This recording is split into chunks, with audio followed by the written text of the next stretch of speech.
Bo hasn't stopped hunting down Scott Morrison all week, and now a federal review has revealed that the former PM had the final say over the allocation of grants in the industry portfolio.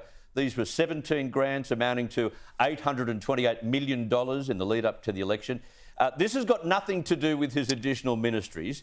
He could do this as Prime Minister without those ministries, but Morrison continues to be bad baggage for your side, Holly. I know there are some good parts of his legacy, but is it time that he resigned? Look, the people of Cook re-elected him at the last election, and that's a decision for him to make, and I'm not going to preempt what decision he makes. But I think what is telling is that we have these enormous cost of living pressures. We have power prices going through the roof. We have families unable to afford to put petrol in their car. And Albanese hasn't made the switch to PM from opposition leader yet. And he's still looking backwards at attacking Scott at every opportunity. And it seems extraordinary that all of the success that Scott and Josh had through the COVID management, all of the success we had keeping businesses going, people connected to their jobs, JobKeeper, JobSeeker, all of those programs have been forgotten, and they're just digging around to try and... It's almost like the shiny thing to distract from the real everyday issues that are affecting Australian families. I'm on Holly's page with this, Richo. He's got to get on, forget about being an opposition leader and start running a government, because he's in the real seats now. Yeah, I think he's doing that anyway, but he's just giving this bloke a bit of a slap around along the way, which is what you do in politics. I don't think it's terribly serious. I doubt very much if Scott Morrison's losing a lot of sleep. I think it'll just blow away in the wind pretty soon. But Richo, he keeps delaying addressing some of the cost of living pressures everyone faces, saying, oh, don't worry, we've got a budget in October. Oh, no, don't worry, we've got a jobs summit in September. Talking about pushing things down the road. Yeah, but I don't think he's got much choice, because he can't do much about it at the moment. And so I think you're just being honest and saying, I can't fix it today, but September, October, we're going to do some things that'll helpfully ease the problem, ease the pain. So I think he's doing all he can. I just think you're asking a bit much of him. All right. Well, they could ease the pain if they extended the fuel excise levy being cut, because that's going to put about 50 cents per litre onto the price of petrol, which is going to see inflation go up, which is going to have a further impact on families. But now they're saying they're not going to look at that. They won't commit to the $275 they spoke about consistently through the election campaign. They're walking away from that commitment as fast as they can. But, you know, we have all of these issues floating around, and now they look like they're going to backflip on the stage 3 tax cuts, which was something they took to the election and said that they would not renege on. So they have to now face all these broken promises. Yeah, I wonder whether they will touch that. Labor is also copping some serious flack for the cashless debit card of abolition, which hasn't happened, but this is exactly what they want to do. But I noticed today, Richo, that Social Services Minister Amanda Rishworth has been warned by Indigenous leaders in Cape York, including Noel Pearson, not to dump the card. Is there a backflip on the way, do you think?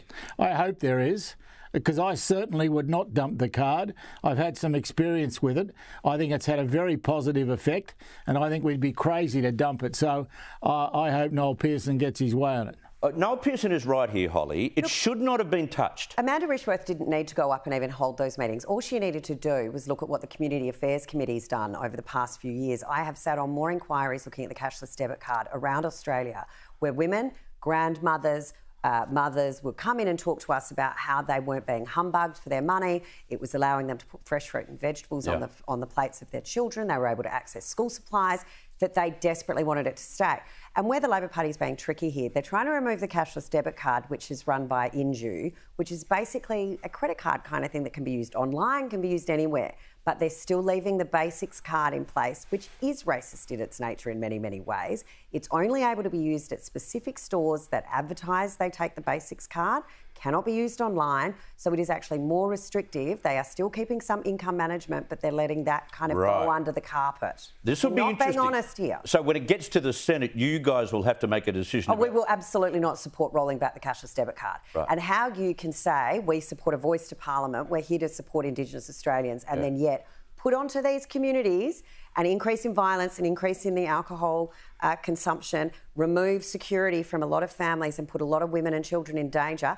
It is absolute hypocrisy at the highest level. Yeah, too inconsistent for mine. I cannot believe what we've heard, Richo, from the Indonesian president over the weekend. They are actually going to allow Vladimir Putin to attend the G20 summit in November. I think it's a disgrace. So do I. I think most people around the world will. I mean, Putin's fast become a pariah. There are very few countries that want to have him anywhere near them. And why Indonesia, which has, really got defence alliances and ties much more with the United States and the West than it has with Putin, why they would do this is just beyond me completely. But of course, the Indonesians are prone to these little distractions, and they're a sovereign country. What can you do? Why do they do that? This happens so often, Holly. Here we got this Umar Patek, the bomb maker, being released halfway through a 20-year sentence on our 20th anniversary of this terrible Sari Club bombing, and then this Vladimir Putin's coming to Bali in November for G20. What are they trying to do? Are they trying to irritate countries like Australia? Well, interestingly, I was over at the Interparliamentary Union in Bali, at exactly the same sort of venues that this is being held, because they already had the G20 sort of flyers up letting everyone know it was coming. And at the IPU, there was no Russia or Belarus.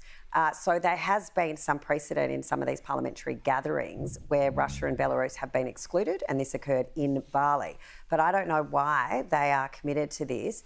I hadn't been to Bali before and went to where the bombs occurred with some New Zealand and British counterparts. It is so confronting where those bombs went off, the small space where those clubs were located next to each other, and then to see the memorial and the wall and the names of all those particularly Australians that we lost, it beggars belief why they would do this. Yeah, I've seen it myself. It has the same impact. Now, in a leaked video, Finland's young Prime Minister Sanna Marin, Richo, is seen dancing and singing with friends at a private party. The 36-year-old leader has since been criticised for having fun, and she's gone off to get a drug test to prove that she wasn't taking drugs. Now, you've seen some of the video, no doubt, over the weekend. Yep. She looks like she's having a sensational time. Surely even a Prime Minister can party on in private, can't they? Absolutely. And I tell you what, she's not half a good sort. I wouldn't mind partying with her myself. But why wouldn't she be able to do this? What's the reason that you give to say that a Prime Minister can't have fun? Yes. I don't get that at all. And especially you and Hawkey in the 70s and 80s when you used to go to those discos until dawn. You got away with that. You didn't face the same scrutiny. No, we didn't. But then again, I think if we had, both of us would have been out of office very quickly. So it was probably a very good thing. I hope she stays, but the Finnish people have turned against her on this. Well, I saw this week that there's Finnish women who are out there actually tagging her, putting up videos of them dancing. So I don't think it's across the board, the demonisation of her. And in fact, we hear all the time politicians, you're out of touch, you're not, you're not like everybody else. Well, you know what? We are.